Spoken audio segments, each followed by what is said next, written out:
Now let's do the theme of the story, the Mother's Day Children. The first thing that comes to mind as you read the play is what? At the allocation of duties on the basis of gender. In this play, Mrs. Pearson, she's a wife, mother and a homemaker. Now throughout the play, her husband and kids trouble her, keep ordering her, make tea, iron my clothes and all that, you know. Her family not only fails to appreciate the work that she does, but also takes it for granted that she is the mother doing such things. It is her duty and her duty alone.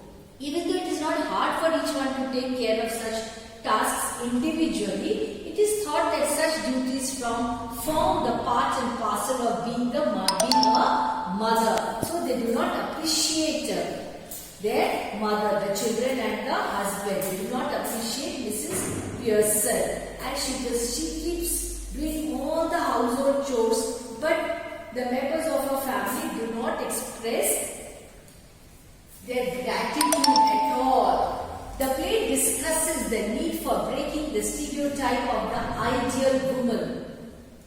As discussed through the small exercise in the beginning of this module, it is assumed that the ideal woman is someone who is obedient, docile, meek, that is, she should be submissive, but not so mild-mannered and all that. Mrs. Pearson is all that, but is also unhappy because her family bosses her around and treats her like a servant. They keep ordering her, do this, do that, do this, do that, and that is what makes her unhappy.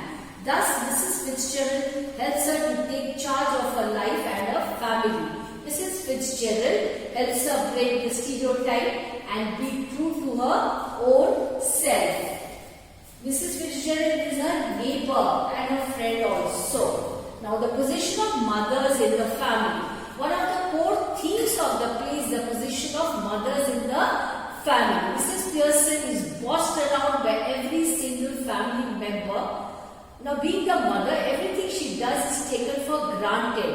Now this causes her a great deal of frustrations. She becomes frustrated.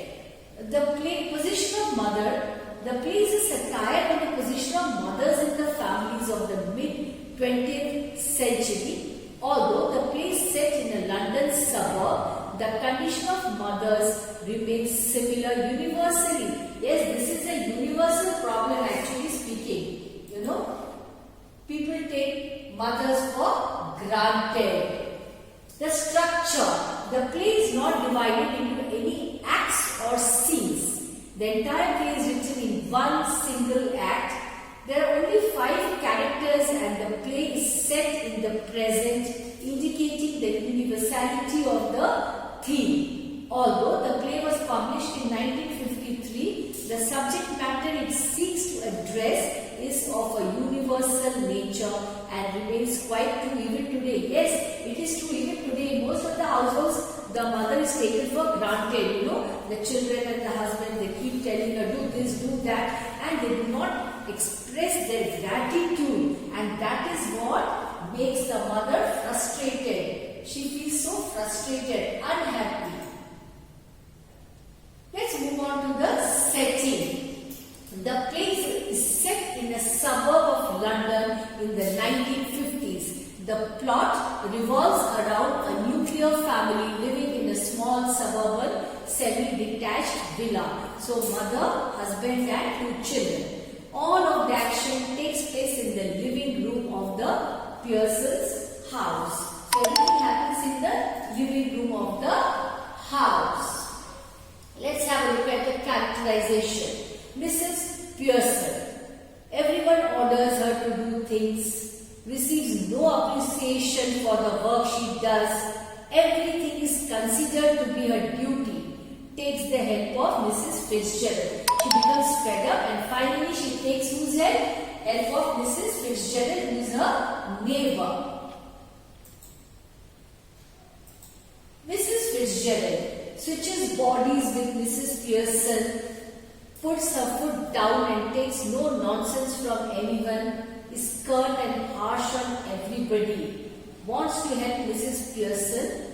Her advice and magic are 2 things that successfully help Mrs. Pearson regain her position as the mistress of her house. Yes, it is because of Mrs. Fitzgerald that she was able to regain her position as the mistress of her house. Doris Pearson.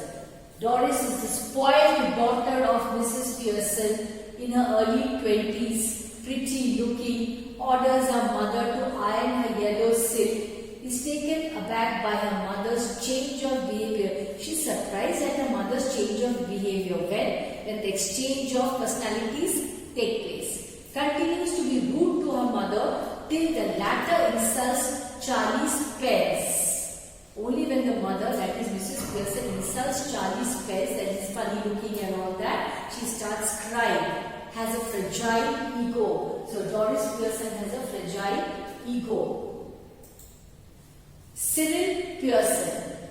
Cyril Pearson is the son of Mrs. Pearson, male counterpart of Doris's brother, equally spoiled and disrespectful, doesn't respect his mother, gets angry when he realizes that his mother has not prepared any tea or snacks. Cyril Pearson re-enters after his father is home, confirms Mrs. Pearson's statements and chides her or scolds her for making his father unhappy, opens the door for Mrs. Fitzgerald, behaves impolitely with Mrs. Fitzgerald and gets scolded. George Pearson is taken aback by the sudden change in Mrs. Pearson's behavior, disapproves of her drinking stout, stating that he doesn't like it. Gets cross, becomes angry when Mrs. Pearson tells him that she hasn't made tea. Likes to assert the authority that comes with being a man. Now let's have a look at the glossary. Conventional. What does conventional mean? Following the practices considered normal and acceptable by the society. The next word is propaganda. What does it mean? Ideas or statements that could be false or exaggerated in order to garner support for a political party or ideology. Trench mortar, a weapon used to destroy enemy shells and bunkers in World War I. Indignant, showing surprise or anger because you feel that you have received unfair treatment. The Mother's Day presents a visual portrayal of a mother's status in a family whose selfless sacrifice does not get any recognition. She works day in and day out, but she gets no recognition. Though she brings bubbling happiness and unending peace to her family in most ordinary way, all other members in her family do not necessarily feel that they owe her any gratitude. They do not express their thanks. Now glossary. Pompous. What does pompous mean? It's an adjective. Self-important. Hitler was a proud and pompous leader. So an example is also given there. Next, astounded. What does astounded mean? Amazed. The mother was astounded to see her 3-year-old baby use TV remote to perfection. Next, resent. That means dislike. Today's youngsters often resent their parents' dictates. They don't like whatever their parents tell them to do. Mannerism. Characteristic. Her mannerism is appreciated by all. Okay, now we'll have a look at the critical analysis. The conversation between Mrs. Fitzgerald and Mrs. Pearson reverses most of the womanly values. The fortune teller in Mrs. Fitzgerald does not do full justice to the character in the light of its desired facet. Plot. Rising situation. What is it? In the play Mother's Day, the situation from where the plot takes a rise is a living room scene of Mrs. Pearson. That is where the things happen. And Mrs. Fitzgerald. Okay, both of them are found engrossed with some serious discussions. They are busy discussing something. Mrs. Pearson is an extremely worried woman who needs some counseling. Mrs. Fitzgerald seemed to be more concerned about the two. So she counsels her. The plot.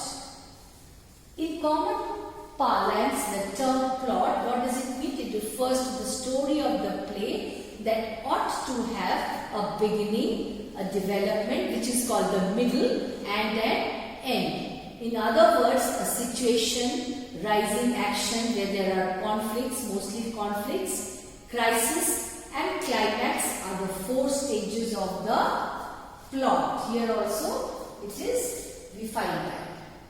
Theme. What is the theme of Mother's Day? Mrs. Pearson is a pleasant but worried looking woman in her 40s. She often woos for not being recognized.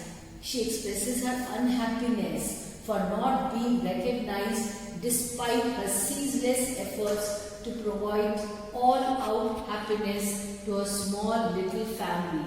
She does all that she can do. She tries to make everyone happy, all her family members happy, but she herself is not happy with the behavior of her family members. Okay, children, so please read the story, go through the difficult words, write down the meanings, read the story and try to understand what is the story about, and please write down the theme of the story, which is very important, and also about the characters in the play.